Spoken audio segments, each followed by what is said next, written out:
I am doing this video for my friend Tilly, who is having a problem with her dog that has bit a few people that's come over to the house. I'm going to take the glasses off because it's creating a glare. Um, so anyway, as a dog trainer, there are different ways to train different aggression issues.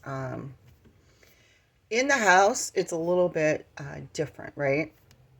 Than it is if we're outside the house. But one thing I want to stress, it's the same regardless. Do not use physical correction for a dog that is being aggressive, because in that moment, they just feel the pain. Okay? So, and that's actually going to cause them to become more aggressive. So you don't ever use physical correction. You can use a quick verbal correction. You can say leave it. You can go which tends to get their attention. If you have clickers, you can make a noise, but don't use a physical correction. Okay, so this is not a situation where you would want to use, prong collars, leash corrections, any of that stuff. Okay, so you just want to make this a positive experience for them, because not only are they feeling the pain then, but then what's going to happen is they're going to start associating people that they don't know with pain and correction, and that's not good. That's not what we want. So dogs can do they can have aggression in the house with people that come over for a multitude of reasons, and I honestly don't remember what the history with this dog is. It can be that you're not in charge of your dog, and so your dog feels they have to protect you, so therefore, someone coming into your home, someone sitting next to you could be a bit of a threat. If you're someone that has healthcare workers coming in and out, or aides coming in and out, anything like that, it could be that there's a lot of people coming in and out. The dog's a little not happy about that. It could be they're not properly socialized. That can be pretty common if you haven't actually worked with the dog before, or haven't actually had the dog since it was a puppy. But what you're gonna do is you're gonna do a couple of things. One, you're going to have treats outside your door. Now, this is going to be for when you know someone is coming, and when you also know that you have a friend that you can call over and have them practice. Now, if you don't know if that person is a dog person or not, or if they're not a dog person, or they're afraid of the dog, do not under any circumstances have them help you with the dog, because the dog's going to read the fear. Also, if the person that your dog has bit in the past is coming over, you need to just put the dog up, even if it's learned, okay? Give it some kind of reward when it's in the crate or in another room, whether it's, like a toy, favorite toy they only get when that person's over, whatever. But don't try to force that person to deal with the issue. You're setting the whole thing up for failure. You're setting your dog up for failure. You're setting yourself up for some lawsuits. And you're setting that person up too, because they're going to be nervous because that dog has actually bit them. Yes, so now my dog has decided to get in on the action here. So, have treats outside the door. When that person comes in, you do not want them actually looking at the dog, but they don't move away from the dog either. You move the dog away from them, okay? So, in dog world, if you move away from the dog and the dog's been aggressive with you, or is charging at you or whatever, the dog now thinks it's won the battle.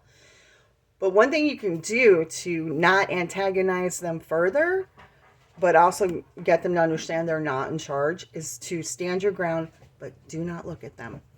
Absolutely don't make eye contact.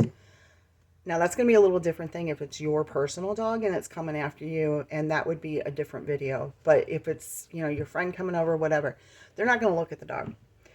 You, as their owner, are going to take responsibility and make sure that under no circumstances are you allowing your dog to become uncomfortable. And when I say that, what I mean is you need to look for the signs that your dog is stressed out with this person being there. And we're talking signs of being stressed out is a lot of yawning, a lot of barking, tail wagging. Everyone always thinks tail wagging is a sign of happiness. It can be, not always. If the tail is going straight like this, they're not all that happy. If they're wagging it in a circle, okay, that's fine. But if they're like this and they're going like that, they're not happy. They're excited. Doesn't mean that they're angry or that they're in a position where they're going to attack, but it does mean we have excited energy, and we don't want that. We want them to just remain calm, okay? So you're going to start with your friend or whoever ringing the doorbell, okay? Bam, the dog gets upset. Dog's running around like crazy. You're going to food reward the dog until it learns that when it sits and it's calm, it can get a food reward. When you go to open the door, if the dog gets out of the sit and comes back, actually, they don't need to be sitting as long as they're in a standing position, but sit is much easier to correct because you can see it if they're going to break it, okay?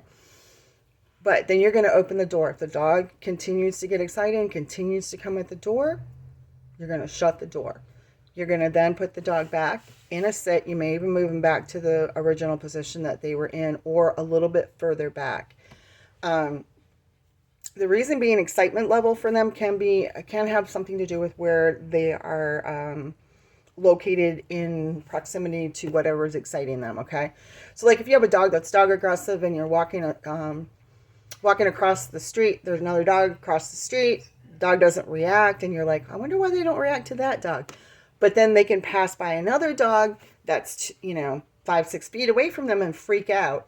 It more than likely wasn't that the first dog didn't do anything. It's more than likely the proximity of the dog, okay? There's exceptions to that rule, but we're not going to go into that because that is the majority of the time what it is. So you are then going to, once the dog can remain calm while the person enters the house, you can have them toss a treat to the dog.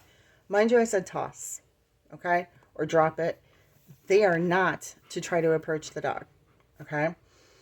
We all want our dog to be everybody's best friend. The dog has to know that it can trust you to read its signals. So if it's not its best friend or doesn't want to be friends with that person, that's okay, as long as it's not trying to bite them, okay? So once your dog is calm, let's say they can handle 6 feet away from the person before they start to show signs of being stressed out. Then you're going to move them a little bit closer. Once you start to see signs of them stressing out, you back them up to where you see that they're not stressing out. So maybe instead of 6 feet, it's 5.5. Maybe it's 5 3/4, whatever it is.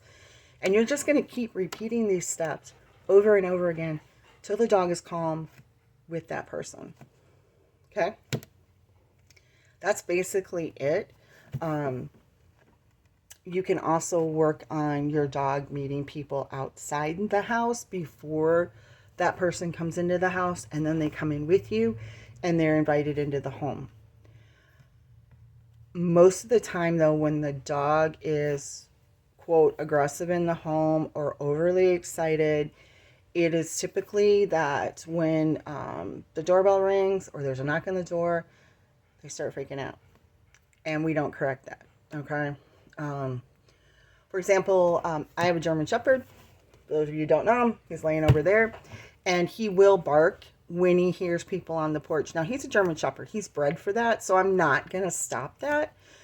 But he does know that when I open that door, and I do put him in a sit, but when I open that door, he doesn't move until I tell him he can. I will say that sometimes, I'm going to be honest, he's not 100%, because sometimes if he knows the person, he's like, woohoo, hey, it's my friend, it's a party, right? But if he doesn't know the person, putting him in this sit means he's paying attention to me and what I expect of him. So that's basically it. It's excitement when we're coming to the door. We're already excited, and then we kind of freak out. That's why they're being allowed to meet people while they're in an excited phase. And we as humans, even those of us that are dog people, we're usually the worst at this. We try to be like, oh, it's okay. And then we're petting them and we're going over their head and they don't like that anyway. And then, you're all loving up on them or trying to. And they're like, what the hell? I just told you I'm not okay with this.